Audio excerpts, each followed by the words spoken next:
Good afternoon, everyone. My name is Beatriz Ilustrisimo, one of the reporter of the role and uses of money. But first, we need to know what money is. Based on the Investopedia, money is a medium of exchange. It allows people to obtain what they need to live. For Merriam-Webster, money is something such as coins or bills, used as a way to pay for goods and services and to pay people for their work. That means money is any item or verifiable record that is generally accepted as payment for goods and services and repayment of debts. Good afternoon, everyone. I'm Mariel R. Pelayo, and I will discuss the barter system. So let's define barter system. Barter system is a system of exchange of some goods with other goods where no money is involved.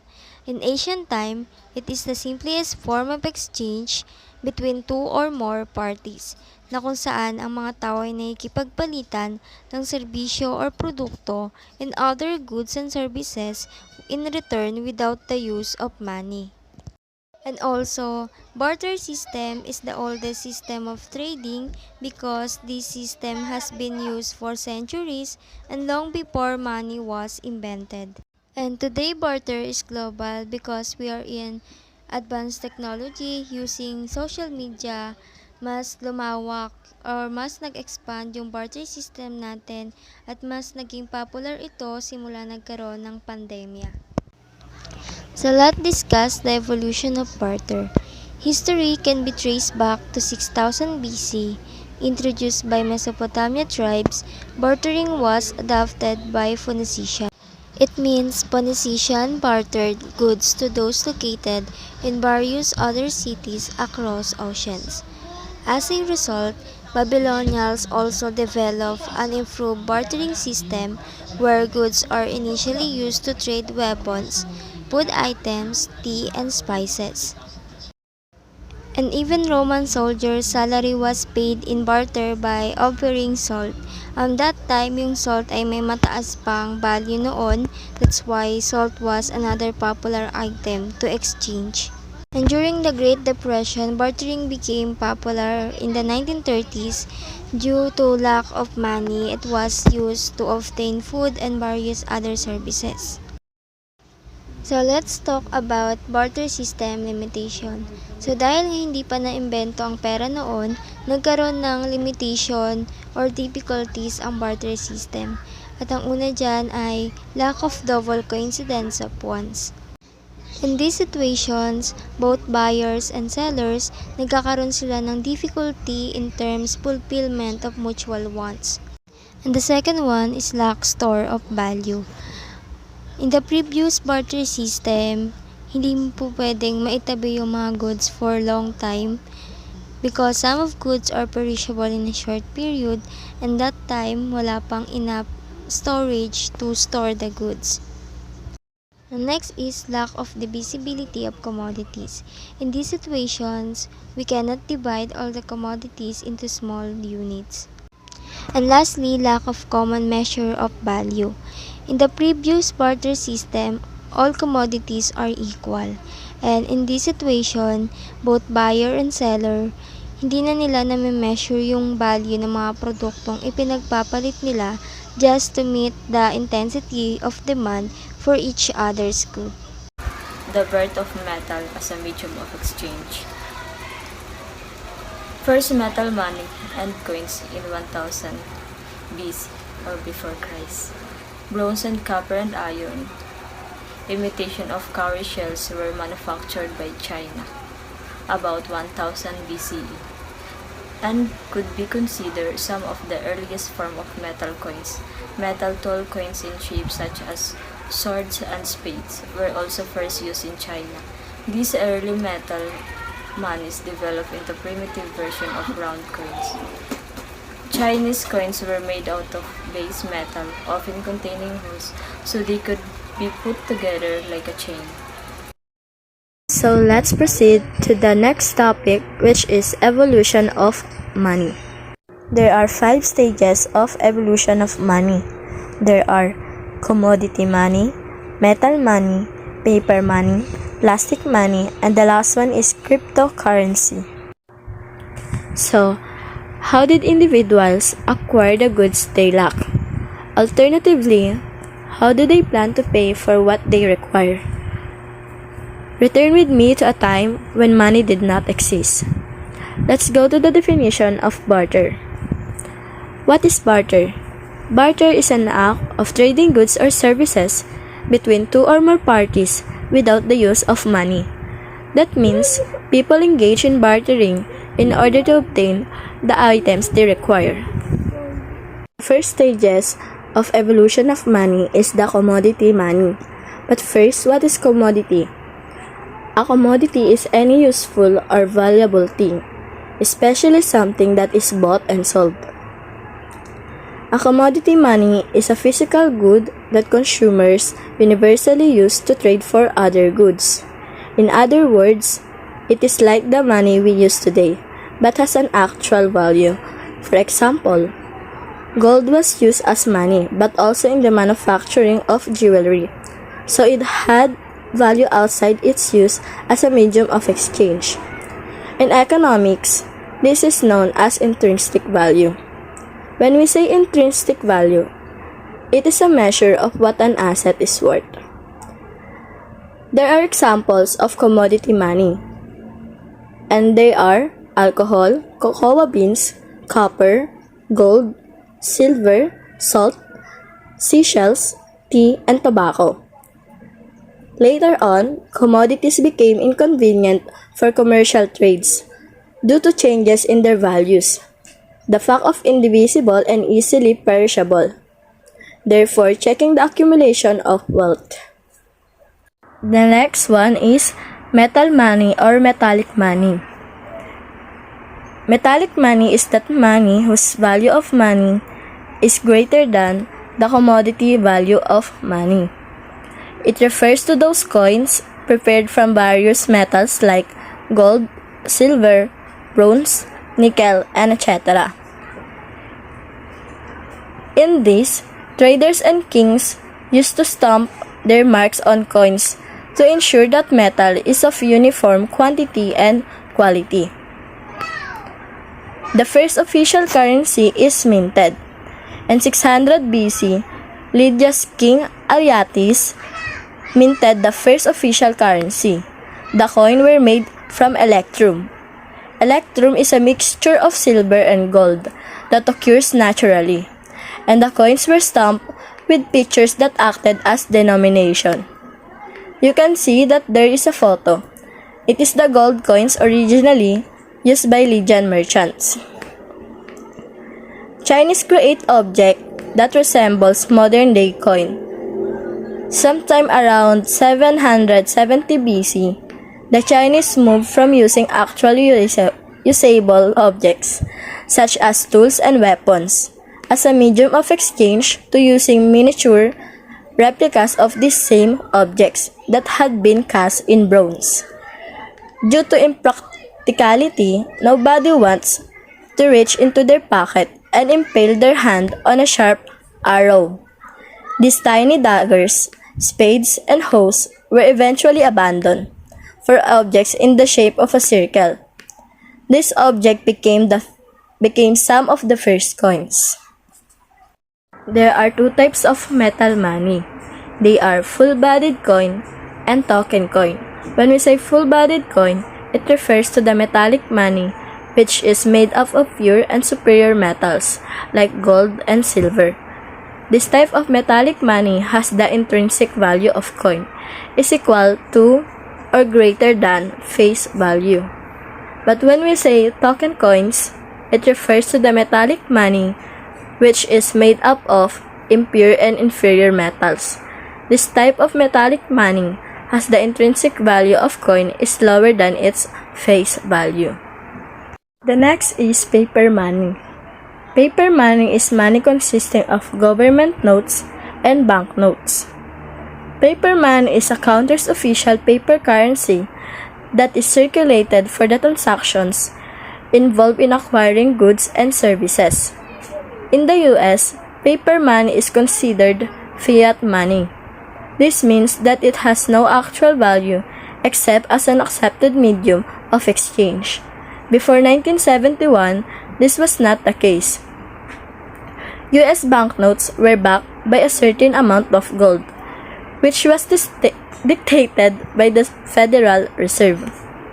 There are also countries that regularly use the US dollar alongside their own local currency, including Bahamas, Barbados, St. Kitts and Nevis, Belize, Costa Rica, Nicaragua, Panama, Myanmar, Cambodia, and Liberia, as well as several Caribbean territories. The euro is another form of paper money that is used in multiple countries. As of 2020, 19 of the 27 member states in the European Union use the euro as their official currency. Around 700 BC, the Chinese moved from coins to paper money. The first paper currency issued by European governments was actually issued by colonial governments in North America. Because shipments between Europe and North American colonies took so long, the colonies often ran out of cash as operation expanded. Next is plastic money. Plastic money is a tin card that contains identification information such as a signature or picture and authorizes the cardholder to charge purchases or service to the cardholder's account. Today, the information on the card is read by automated teller machines or ATMs, banks, and the internet. It all started in the 1920s when individual companies such as oil companies and hotels issued these plastic money cards for purchases made at their businesses. However, these cards could not be used outside of the company. In the 1950s, a universal card was introduced by Diners Club Incorporation. This was when credit cards were made. These cards allow the cardholders to use the cards in various locations and businesses. The way the card worked was that there were annual fees, and depending on the plan, the cardholders will bill either monthly or yearly. Bank credit card system. Under the system, the bank credits the account of the merchant at each sale and bills to the cardholder at the end of the billing period to account for the sale. The origin of cryptocurrency. During subprime crisis, Central Bank of US and other developed countries adopted easy money policy, and as a result, purchasing power of dollar decreased. Main cause of subprime crisis was banks who had given loans to subprime borrowers. Hence, anarchists argued that banks who were earning by charging fees after their failure made common people to suffer by reducing the purchasing power of their hard-earned money. Cyber anarchists decided to withdraw from banking system and start currency of their own, which will not depend on central bank of any country. 2008, Satoshi Nakamoto, name of online user but nobody know who he is, issued online paper. When 2009, it started the operation of Bitcoins.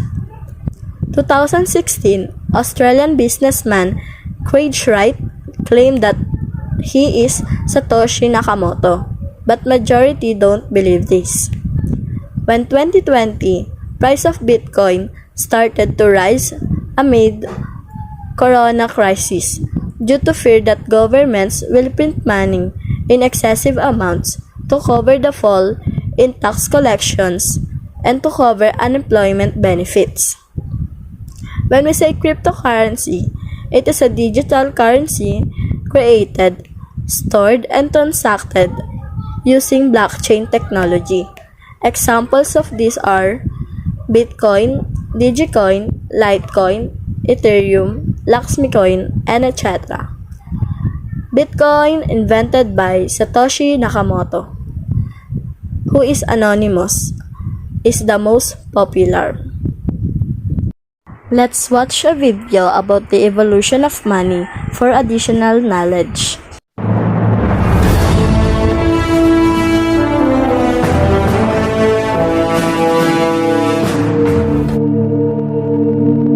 History of money. Money is best described as a medium of exchange.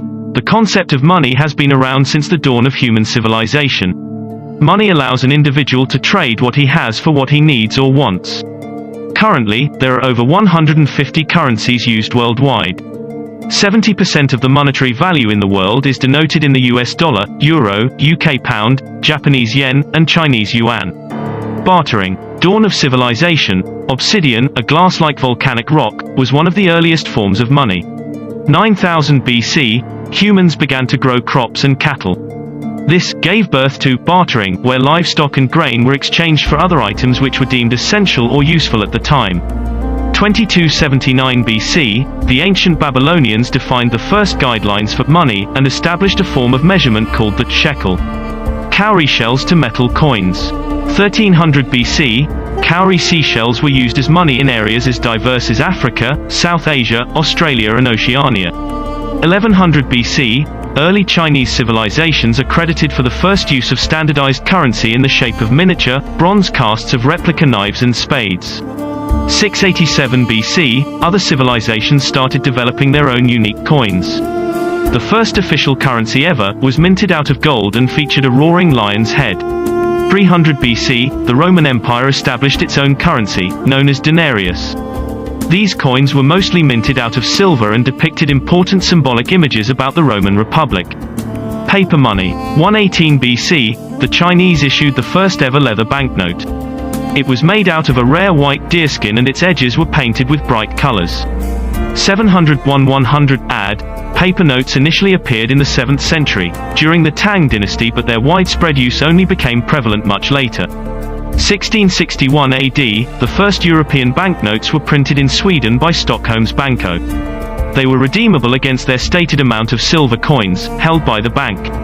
Credit cards. 1946 AD, the first bank card, named, was introduced in 1946 by John Biggins, a banker in Brooklyn. 1950 AD, the Diners Club released its first card and was used in more than 20 restaurants in New York to pay for bills without the need for cash. 1958 AD, a credit card with revolving credit was issued by Bank of America. American Express was launched and was the first card to be accepted worldwide. 1970 AD, the magnetic strip was perfected and allowed for personal and financial information to be reliably decoded by a machine. Electronic money. 1990 AD, chip technology was introduced. This allowed for large amounts of information to be stored and for verification processes to occur at the points of sales. 1994 AD, the advent of the World Wide Web server and browser gave birth to the online shopping ecosystem.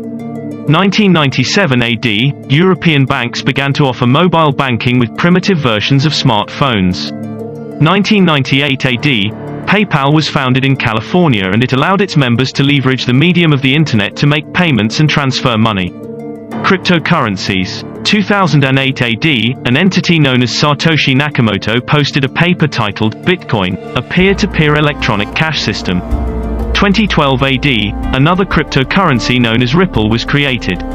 It aims to enable secure, instant and nearly free global financial transactions of any size with no chargebacks.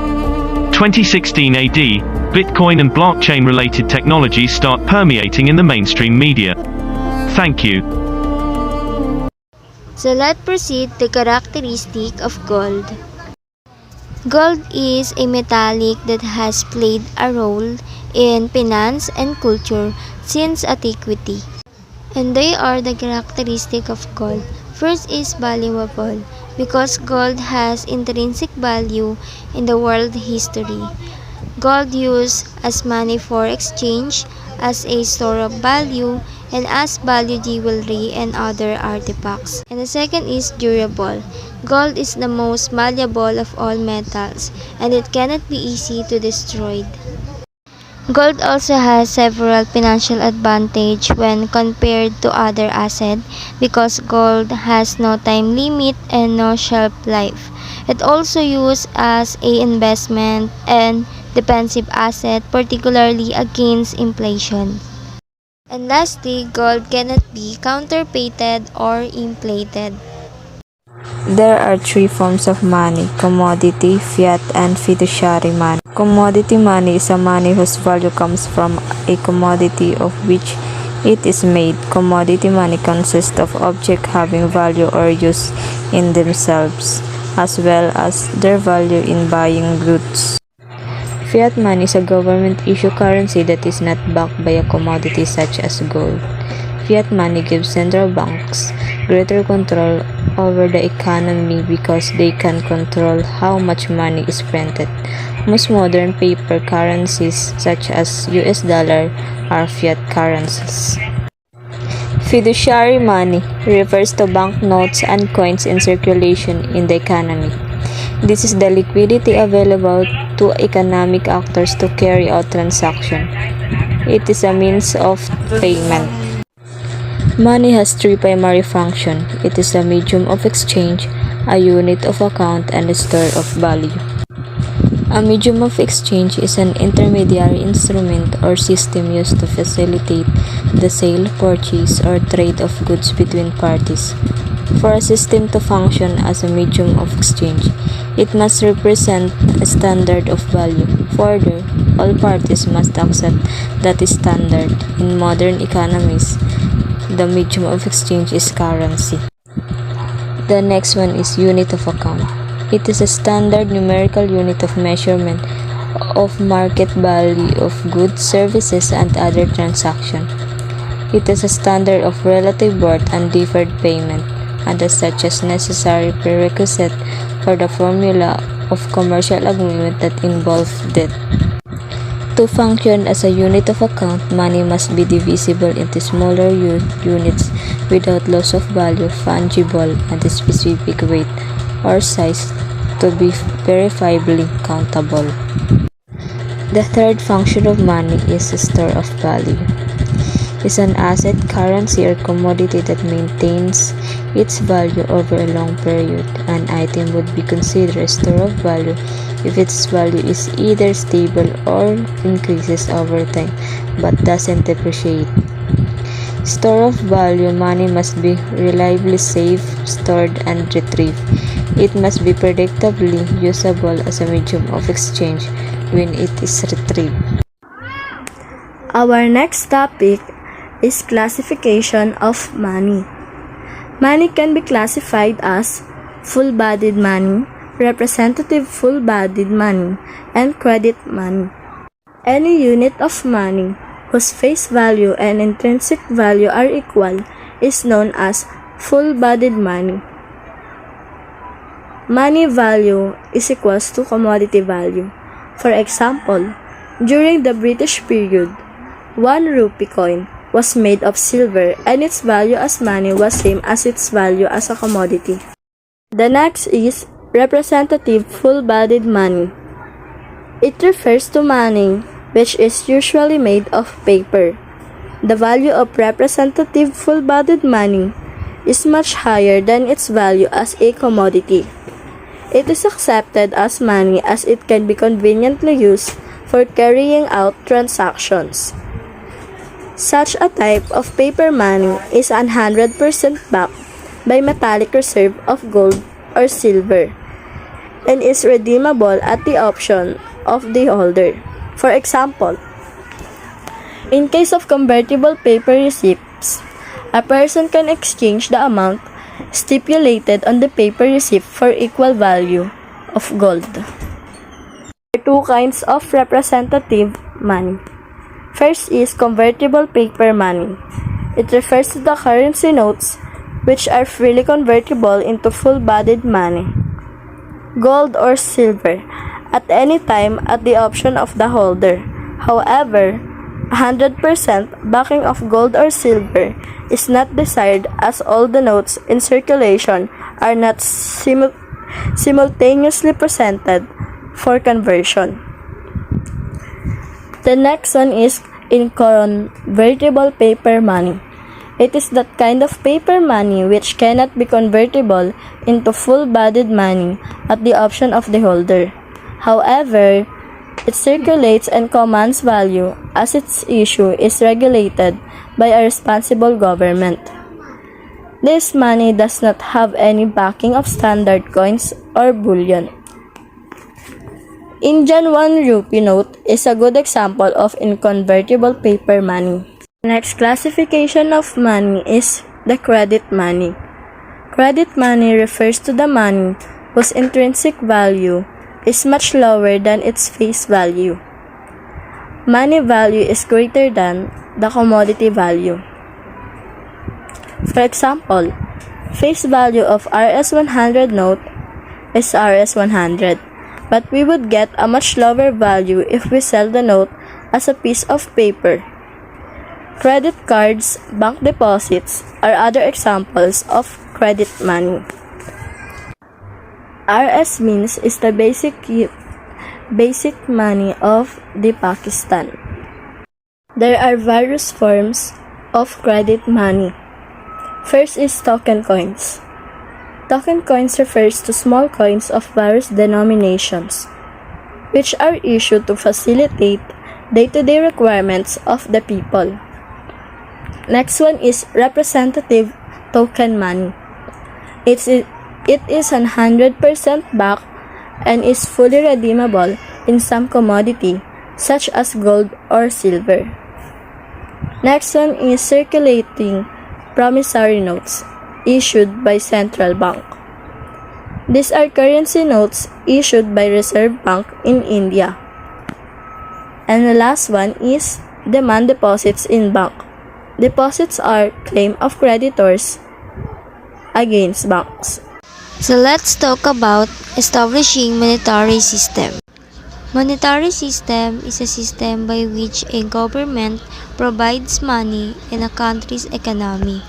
Monetary system usually consists of the national treasury, the mint, the central banks, and commercial bank. Bartering has its limitation which led to the creation of monetary system. So to overcome the difficulties of barter system, money was invented to economy. However, even if money was invented, barter system still exists. And through the help of money, mas naging organized ang barter system. Because money used as a alternative medium to exchange for goods and services. So these are the common types of monetary system. First is commodity money. This made up of previous metal or other commodities that intrinsic value. So for example, gold and silver has been commonly used as a form of money. Second is commodity-based money. This was known as the gold standard. It means country's currency or paper money has a value directly linked to gold. And lastly, fiat money, most common type of monetary system in the world. For example, the US dollar is fiat money, and also people can use paper money or bank balance to buy goods. The next topic that I discuss is the gold bullion standard. What is gold bullion? Gold bullion refers to high purity physical gold in the form of bars or coins. Our last topic is the paper currency system. Paper currency of the world. The first true paper money was produced by the Jin dynasty, 1115 to 1234 of China in 1189. By 1971, every country had given up the gold standard, thereby ending the possibility of converting paper currency into precious metal. This change created a floating currency system in which the value of paper money and the fiduciary coinage that circulates with it is dictated entirely by public confidence and international market forces. By the 20th century, Although coin design had become more conservative than in the past, paper money had blossomed into a new canvas for creative artistic expression at the hands of skilled engravers. East Asia and the origins of money. From the 11th century to the present day, China and the other East Asian countries have used a wide variety of paper money, representing a host of different governments, individuals, and banks for transactions. The images on more modern issues often reflect idealized rural life. I will show you the examples of paper money. First is the Imperial Chinese string graping circulating treasure certificate on 1368 worth 1,000 cash coins, printed on mulberry paper during the Ming Dynasty. The value, one string of cash, is illustrated by a picture in the center of the note. And you will see the example, you will see the photo. That is the example of paper money during the Ming Dynasty. Our next example is Communist Chinese Yuan note on 1960, showing a smiling woman operating a tractor on a farming collective. The next one is British Hong Kong $10 note on 1931, issued by the Chartered Bank of India, Australia, and China, showing the bust of a helmeted warrior. The next example of the paper money in East Asia is the Reunion 5,000 franc note on 1962, showing a group of adults and children picnicking and collecting the fruits. And you will see in the picture that there is a mother and child who will picking the fruit. East and Southeast Asia. Communist Chinese 3-string note on 1933 from the Sichuan Shanxi Province Workers and Farmers Bank. This unusual note produced for one of the earliest farming collectives in Maoist China. It is printed on cotton cloth rather than the traditional paper. The raised fist and star emblem reflects the militant spirit during the Civil War on 1927 up to 1936 between the Chinese Communists and the Nationalist forces. You will see in the photo that there is a star and the fist closed inside the star. Yan. But it is printed on the cotton cloth rather than the traditional paper. Early Western paper money. The earliest Western paper money was in a simple design reflecting its origin and letters of credit. Gradually, single images were introduced on the notes, and by the end of the 18th century, an artistic revolution had begun that paved the way for the beautiful and extremely intricate engraved design of the 19th and 20th century. Here is the example. From Denmark, Rigsdaler note. It is on 1804 from Copenhagen with a triangular design. And you will see in the photo. Another example of early Western paper money are from France. French assignment worth 400 livres in 1792, depicting an eagle and a sunburst in front of the Cup of Liberty. And the next one is US $2 note on 1777, issued by the state of Georgia, depicting a ship. Actually, there is more example of the paper money around the world, but I did not put it in the slides because it's actually a lot more than I expected. So, I'll just put the link on the sources for you to find out what are the other examples of paper money in the whole world.